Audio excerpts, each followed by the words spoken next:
Good morning. Good morning. Thank you. Welcome to all of you in the sanctuary and to all of you who are joining us online. We thank you for being with us on this cold and snowy morning. My name is Kathy Frazee, and it is my pleasure to welcome you to the Unitarian Universalist Congregation of Flint. We are an inclusive and welcoming church. This means that we welcome everyone, regardless of income, education, or sexuality. We are happy that you are joining us. On a personal level, I would like to continue in a spirit of appreciation on this Thanksgiving weekend. I am grateful that the Unitarian Universalist Congregation of Flint and the UU faith encourage understanding and respect for other faith traditions. As Unitarian Universalists, we also encourage and respect individual spiritual journeys. If you are new to us and are searching for a church that believes love, the quest for justice, and the use of reason are the most important things, then our congregation may be right for you. If you would like more information about Unitarian Universalism or our congregation, please contact one of our co-ministers, the Reverends Lynn and Jerry Kerr, or contact our office. The contact information can be found at uuflint.org. And now a few announcements. Please view the online award-winning movie on Indigenous rights and climate justice. The title is The Eagle and the Condor. And join our movie discussion night with our ministers this Wednesday, December 1st at 6 p.m. See your e-update for details on viewing the movie and joining the Zoom discussion. The holiday season is here, and so is our holiday giving at UUCF. Please help bring some excitement and joy into the lives of children from low-income homes. We have an angel tree for buying gifts for 25 children. We still have 4 children waiting for an angel. And you can see the e-update for more details or call Raina Bick. And Raina also asked that if you would like to sponsor a child and would like to have someone else shop for you, then please write the check to her legal name, Edna Bick. She's having a little trouble with the bank with that. So if you are viewing us online, a Zoom coffee hour is offered with one of our ministers shortly after our service ends this morning. Instructions and Zoom code are in your e-update and at our website, uuflint.org. And that is near the top of the homepage. Are you new to Unitarian Universalism? UU 101 for Hope, Healing, and Occasional Heresy is for you. Reverends Lynn and Jerry Kerr will lead both sessions on the hidden history of UUism on January 5th and 19th from 6 to 7:30 p.m. Please register with Reverend Lynn. Now we'd like to light our chalice.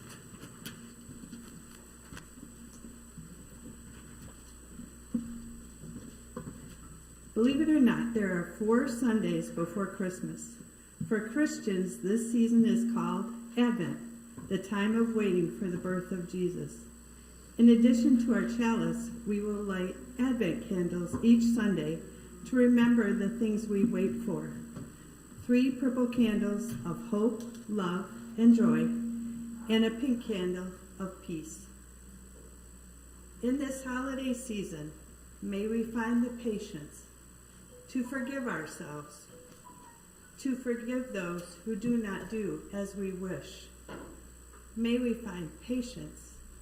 May we find the wisdom to let be.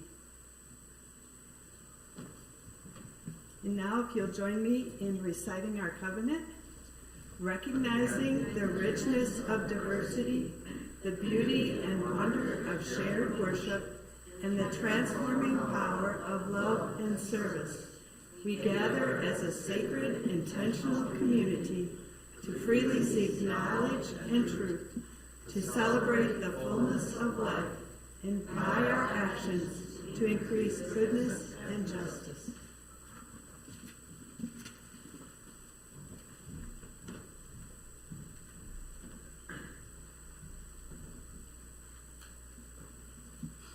Good morning. Good morning. Our opening words this morning are appropriately entitled Passing Autumn. May the glory of the passing away of autumn lie about us, fresh gold for a time. And when the dark comes and the cold, may we remember how today we stand in glory, how we walk in bounty heaped upon the earth's dark carpet, how we move knee-deep in abundance, flung against winter's night curtain. We are thankful for its coming and for its passing.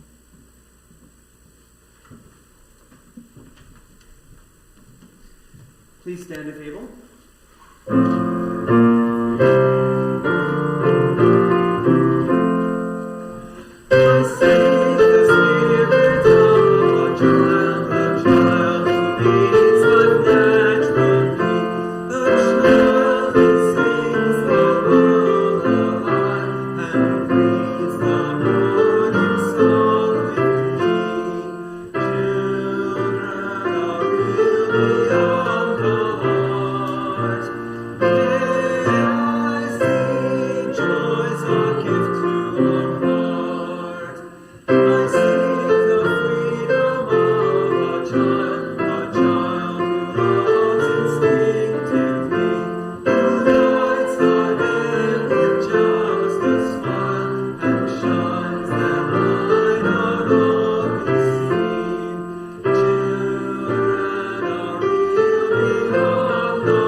Be seated.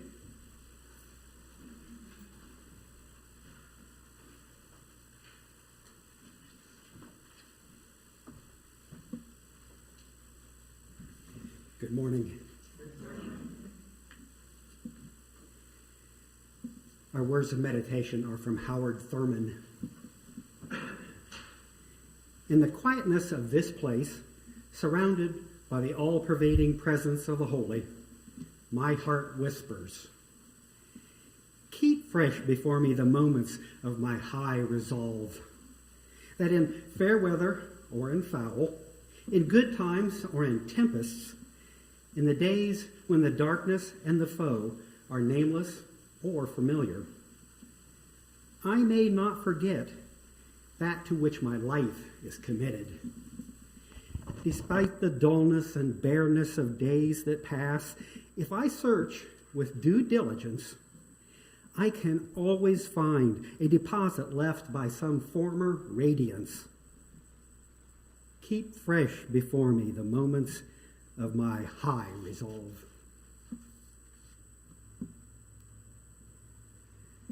As we sit in silence today, may we find in it a peace we can bring back to our busy world to share with others. During our musical meditation, you'll be invited to come forward and light a candle of joy or concern if you like to. You can also do that at the back of the sanctuary. But first, let us enjoy the silence.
Amen, and blessed be.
For 20 years, BBC producer Mark Redhead had an idea for a TV stage play, but it was a risky idea. The drama would have no real action in it, and that could be boring. Most of the play would be just one set, the dark, foreboding interior of a blockhouse in the Auschwitz death camp. The Jewish prisoners, half-starved, shaved, tattooed wrists, awaiting almost certain death, would sit in their crowded bunks and hold a trial. The accused, on trial for breach of contract and murder, would be Yahweh, the God of the Jews. Mark Redhead had heard that such a trial happened, and Auschwitz survival Elie Wiesel had witnessed it, but with no action except talk, and more talk, and a subject matter that was sure to offend a lot of people. Redhead feared the play would either bore people or enrage them. Then he learned that Jewish scholars welcomed the idea and said the book of Job in the Bible did this almost 3,000 years ago. Job also questioned God's nature and justice, and it's scripture to us. Please do it. Redhead hired scholar of religion and writer Frank Cottrell Boyce to write it. And the play he wrote, God on Trial, was anything but boring. In the play, prisoners from every walk of life stood in their filthy, striped prison clothes and either defended or prosecuted Yahweh. 3 judges sat and weighed the tearful, tragic testimony. The Germans were shooting our children in front of us, said a father. But they said to me, we will let you keep one of your sons. Which 2 do we shoot? I could not choose. So they shot all 3 of my boys. Right before my eyes, they shot them. Now you tell me, what crime could I have possibly committed against God to deserve this? A scholar of physics agreed, saying, yes, if God is just a punishment, it has to fit the crime. And a convicted criminal testified, God has always been violent. He even hardened Pharaoh's heart so he could kill the firstborn of Egypt. He didn't have to do that. He's just testing us, said another. God should be in prison, not us, said one more. A glove maker, leaning from his bunk, spoke softly. People say God is purifying us with this suffering. That means if we fight Hitler, we're fighting God. How can that be? If God is all-powerful, can't he purify us without gassing us?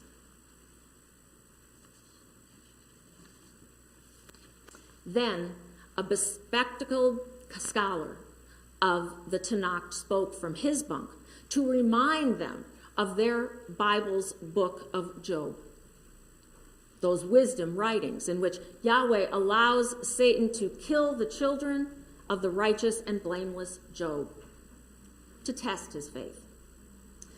Job does not complain at first. So God makes him suffer from terrible diseases, big boils. And Job finally breaks down and asks God, why? Why? The scholar stood and recited from memory God's answer to Job. Who is this that obscures my plans with words without knowledge? Tell me, Job, where were you when I laid the earth's foundation? Have you journeyed to the springs of the sea or walked in the recesses of the deep? Tell me if you know all this, Job. Surely you know, for you have lived so many years. Do you know the way to the place where the lightning is dispersed? Do you know, Job, send the lightning bolts on their way? Do you know the laws of heavens? To this, all Job could say was, you win, Yahweh. It was getting late, and the Germans would soon come to again cull their blockhouse of the sick and the too weak to work. People would be taken away only to return as bits of ashes from the sky. The final witness for the prosecution stood and said, when we were brought here, a guard slapped my face. I fell to my knees, and I saw on their belts they had written, Gott mit uns, God is with us. Who is to say that he is not? Perhaps he is. He is still a powerful God, but he is not our God. He has become our enemy. He was describing the God of Job. The final verdict was guilty. And this final witness against God was a rabbi who believed, like Job, that God is in the hurricane that may kill you, but is still God. The play was universally praised and won many awards. Perhaps that proves that it's not boring to argue the nature of God. But sooner or later, we all have to deal with the hurricane.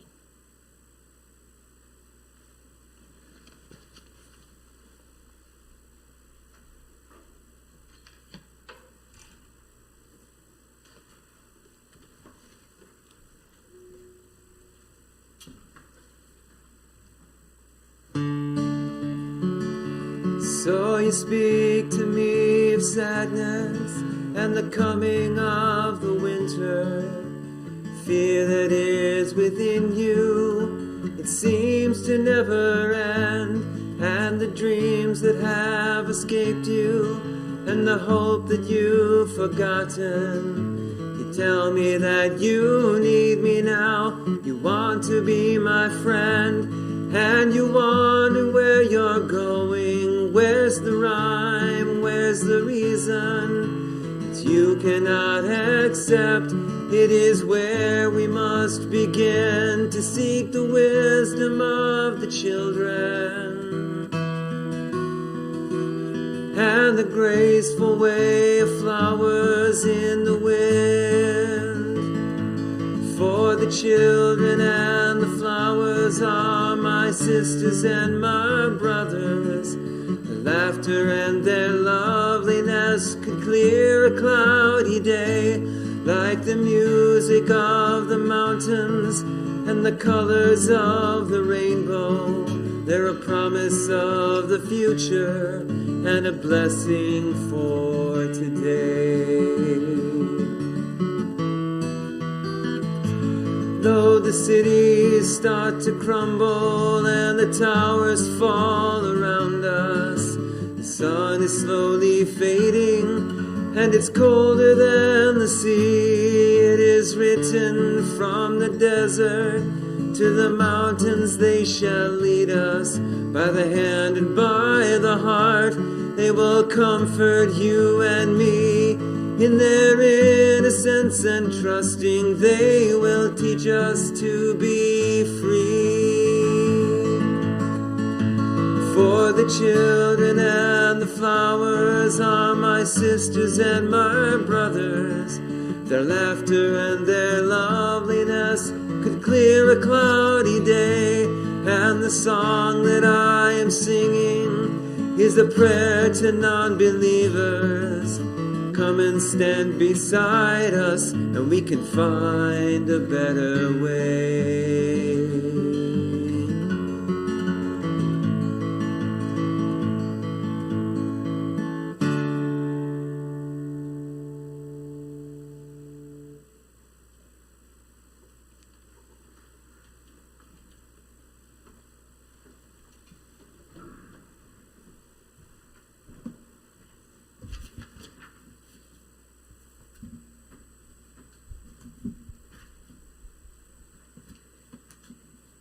In the book of Genesis, it is written that God said to Abraham, "Do not be afraid.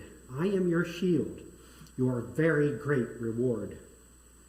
I will make you a great nation, and I will bless you and make your name great." This deal between the God Yahweh and the Hebrews is called, of course, the covenant. This idea of God as a deal maker is rather uncomplicated.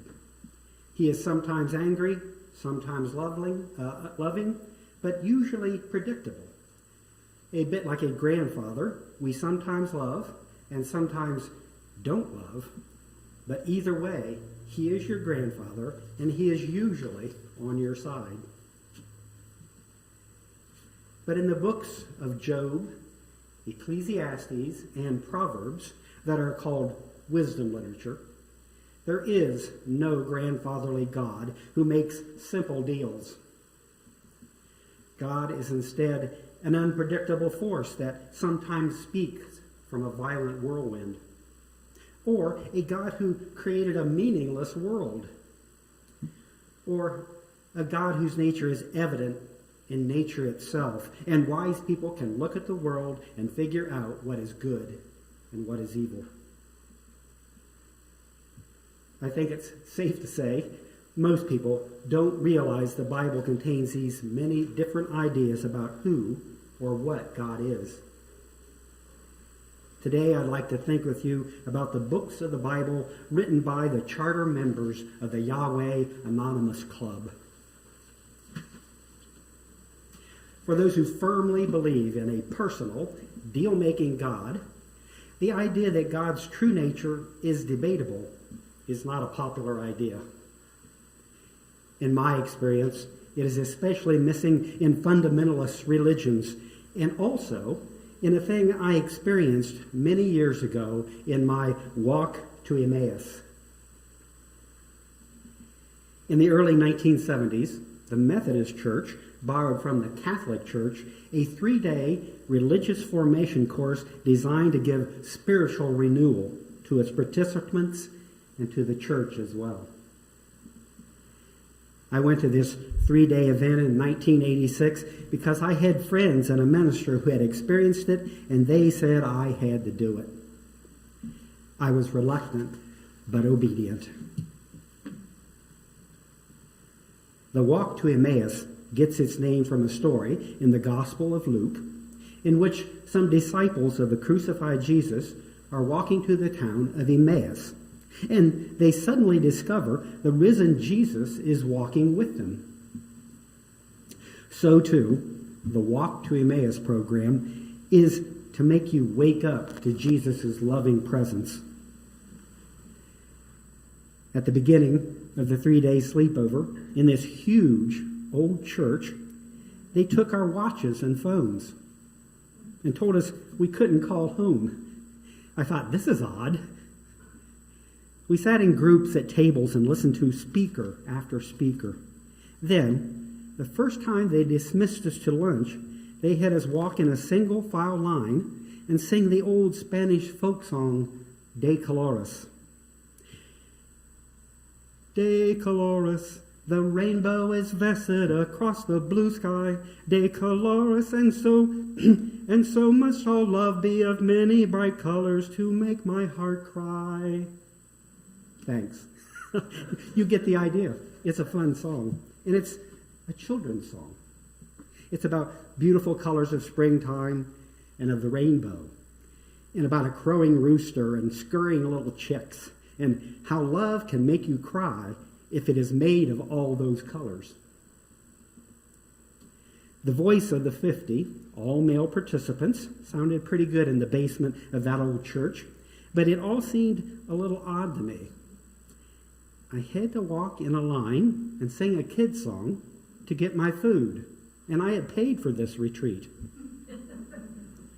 Plus, there was a guy in the dormitory who snored all night, keeping everyone awake. I was tired, and this super Christian camp was just beginning.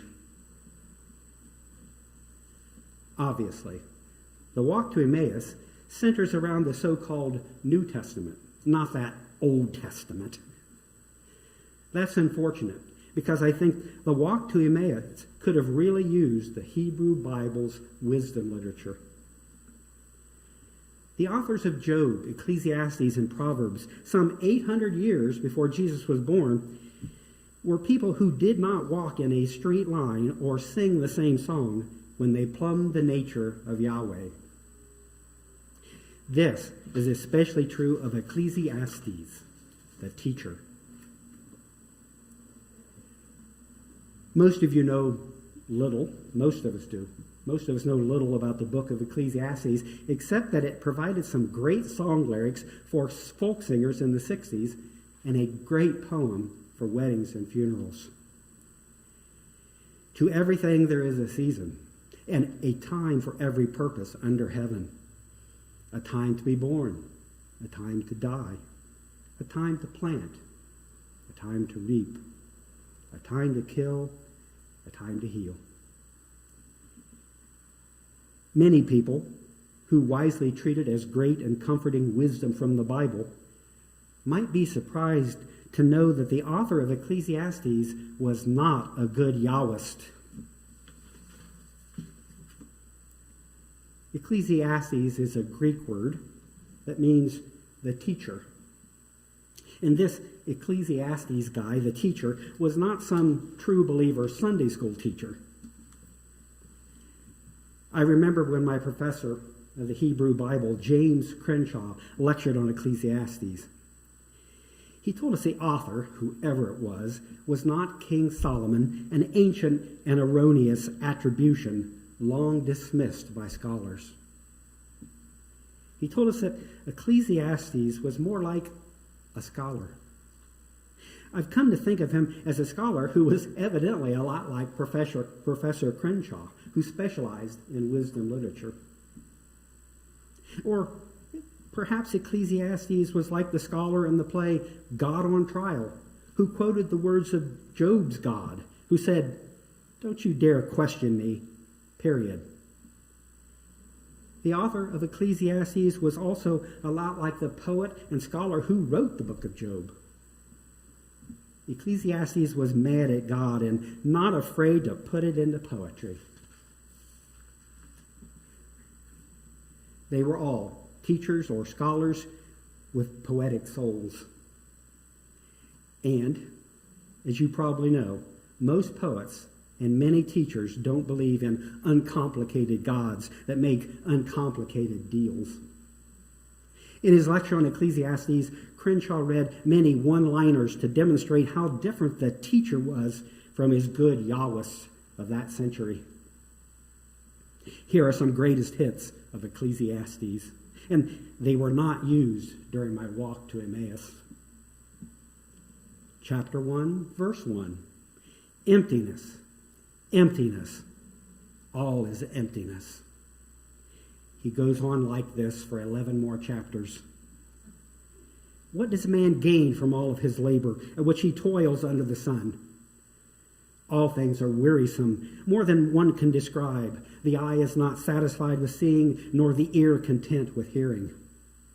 Alas, the wise man will die just like the fool. So I hated life, because the work that is done under the sun was grievous to me. Everything is futile and a pursuit of the wind. The teacher was obviously having a terrible, horrible, no good, very bad day.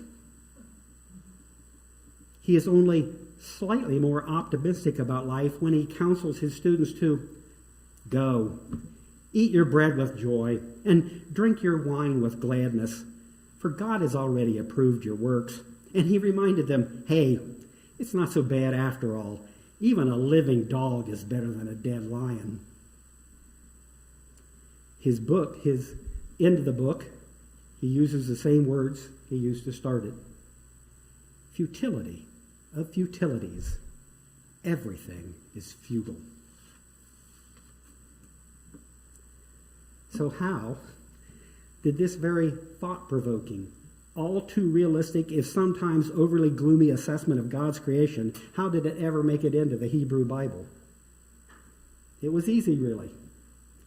At some point, some editor added what scholars call a gloss. A gloss is an addition to an ancient text by some later person, way before cut, delete, paste made glossing much easier. This person wanted to soften the teacher's pessimistic attempt to find meaning, soften his excellent arguments against simplistic understandings about God. So, right below the final words of the real author, everything is futile, the editor just scratched in these words. When all has been heard, the conclusion of the matter is this: fear God and keep his commandments, because this is the whole duty of man. It's called the false ending of Ecclesiastes, because scholars have known for centuries that the hard-thinking teacher never wrote that ending. So, now people who don't read the Bible wisely, that is by using the footnotes, which are a must, if they don't do that, they don't know it is okay to question God, and that such questioning is in the Bible. Professor Crenshaw always stayed after class to answer the questions of eager students.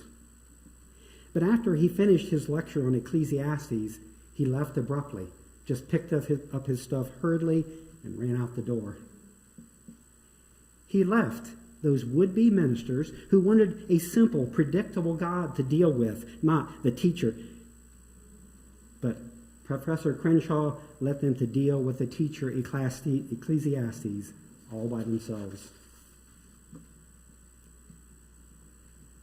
The walk to Emmaus, however, keeps the search for meaning simple. Make people better Christians by bombing them with love.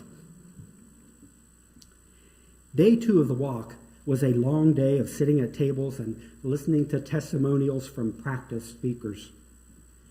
I was so tired because of the incredibly loud snorer that I decided to go lay down in the dormitory. I was an adult. I should be able and allowed to take care of my own sleep-deprived body. But no, my group leader came and urged me to come back to the table. They needed me. I gave in reluctantly and obediently again. Then, that night, after we had marched to supper and back, singing our De Caloris song, we were taken up to the presumably empty sanctuary for a short service. But when we entered, there were hundreds of people there. The lights were low and people were holding candles singing a lovely, mesmerizing song. Love, love, love, love. The gospel in one word is love. In the crowd were wives, mothers, fathers, friends, past walkers, all who had been secretly contacted and told to show up and be quiet about it. I learned later that this is called love bombing, and it got to you. Oddly enough, we were not allowed to meet with these people and were taken back to our tables where we read surprise letters from our loved ones. The letters were solicited by the walk's organizers with the instructions to our family to, in effect, love bomb us. It worked. We went to bed exhausted and happy. The snorer evidently slept fine while snoring loudly again. Then at about 4 a.m., the group leaders woke us quietly for a moment by walking through the dormitory, single file, carrying candles like monks, singing, love, love, love, love. The gospel in one word is love. It was dreamlike, and that was the idea, I guess. If Job was an historical person and came back to do a modern walk to Emmaus, he would probably say, so where was this love bombing when I needed it? My children were dead and I was horribly disfigured by disease. Where is God's love in that? It was exactly the same question asked over 2,500 years later in the death camps where Jews died by the millions. The author of Job knew all about the silly, simplistic things people say about God when bad things happen. And that is an important characteristic of wisdom literature. It takes suffering seriously and does not trivialize it by giving an easy answer. For example, the writer has Job's so-called friends stop over to comfort him. They say very uncomforting things like, well, where have the upright been destroyed? Job, as we have observed, those who plow iniquity and those who sow trouble reap the same. By the breath of God they perish. In other words, Job, you must have been really bad. You just need to stick with God and be good. Talk about a pastoral care visit gone bad.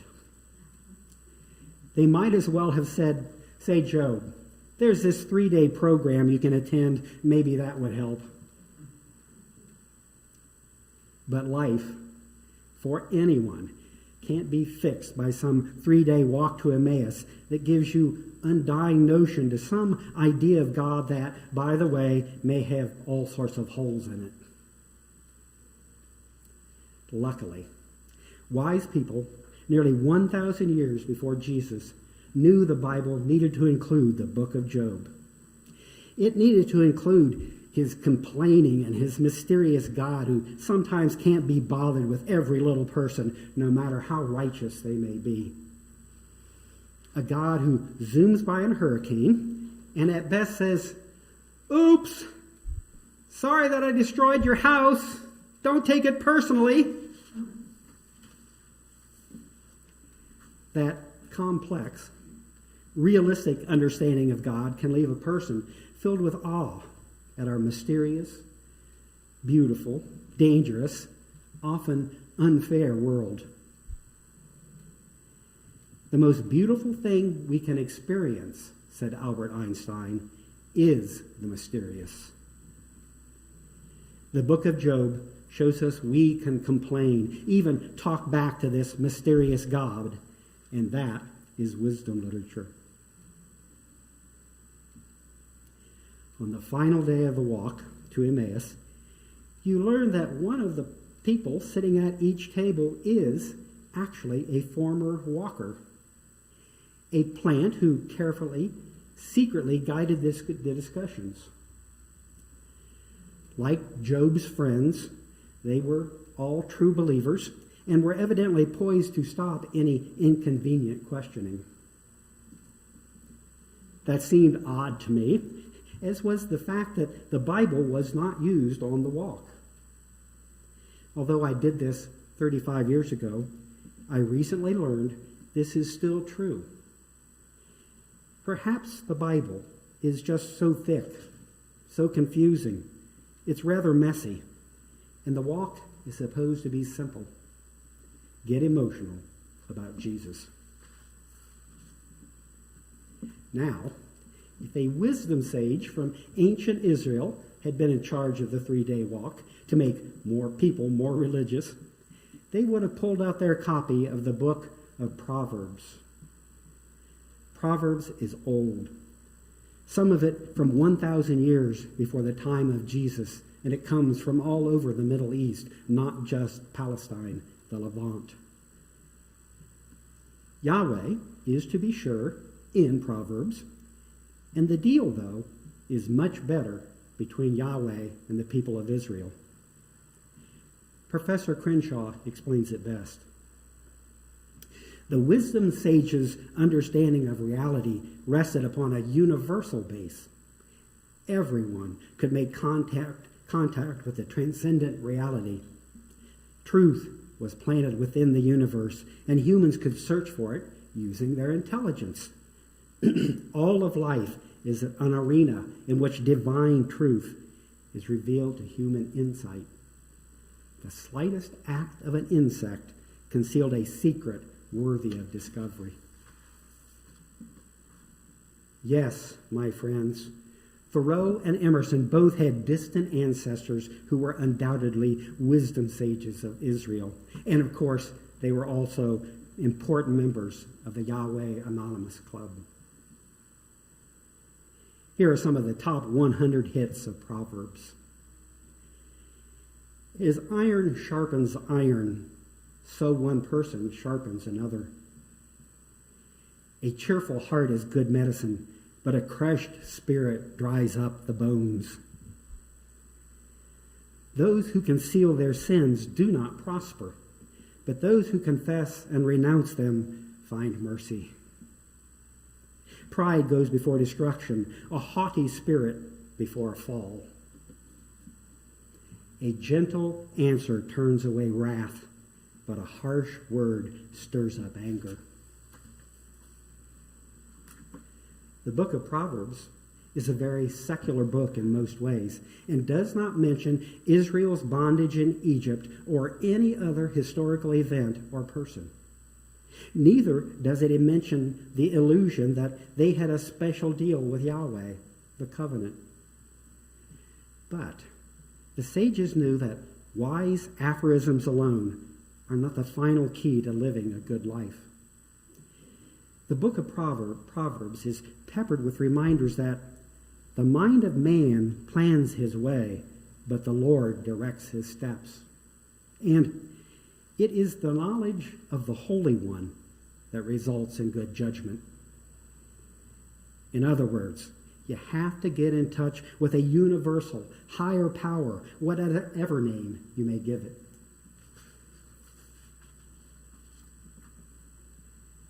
"10 years after I took the walk to Emmaus, I learned something very interesting about it. a very progressive Episcopal priest at my divinity school, told us it was based on a very coercive training program developed in Spain right after World War II. It was originally called Cursillo, or short course, and it was designed to make not only super Christians, but also to make more dedicated guerrilla fighters for the jungles of Latin America. It was indoctrination, gentle brainwashing, pure and simple. The snoring guy who made us sleep deprived was a plant. He must have had great fun. Everything about it was carefully designed to make you feel dependent, uncomfortable, in need of love. It is still happening, of course, but it has many vocal critics, many of whom are Methodist ministers who believe its dishonesty is just plain unchristian. But I learned a lot from my walk, in the odd way people learn from things that they find odd. And I learned to like the song De Colores, which, oddly enough, doesn't really fit the walk to Emmaus. The original lyrics, not the ones in our hymnal, I'm sorry to say, but the original lyrics are about the lovely, colorful diversity of our world and how every little thing can teach you and make your heart cry. That makes it a bit of wisdom literature all by itself. And Dan is going to do that for us.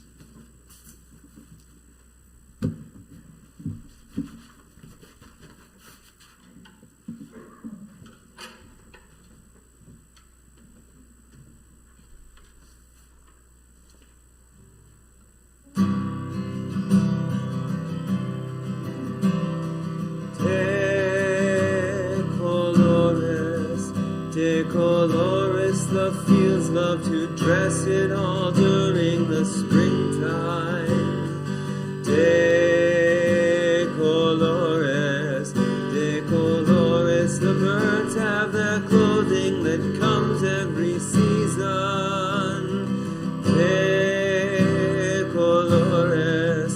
De colores, the rainbow is vested across the blue sky. De colores, and so must all love be of many bright colors to make my heart cry.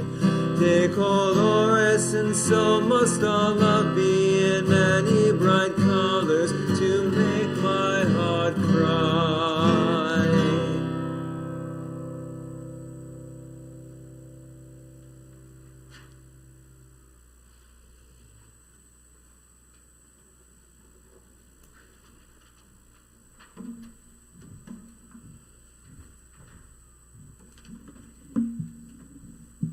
And now if you'll join me in a time for generosity. Maya Angelou tells us, I have found that among its other benefits, giving liberates the soul of the giver. Giving of your time, talent, and treasure is what can liberate your soul. We invite you to join us as we take the collection by placing your offering in the basket at the back of the church as you leave, or an online gift at uuflint.org. And thank you for all the gifts that you give.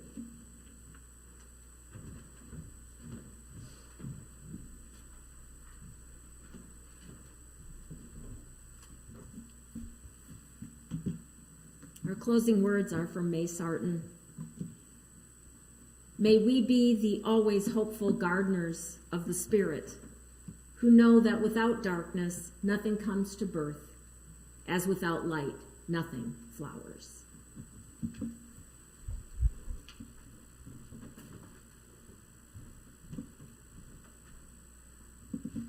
And let us extinguish our chalice. We extinguish this flame, but not the light of truth, the warmth of community, or the fire of commitment. These we carry in our hearts until we are together again.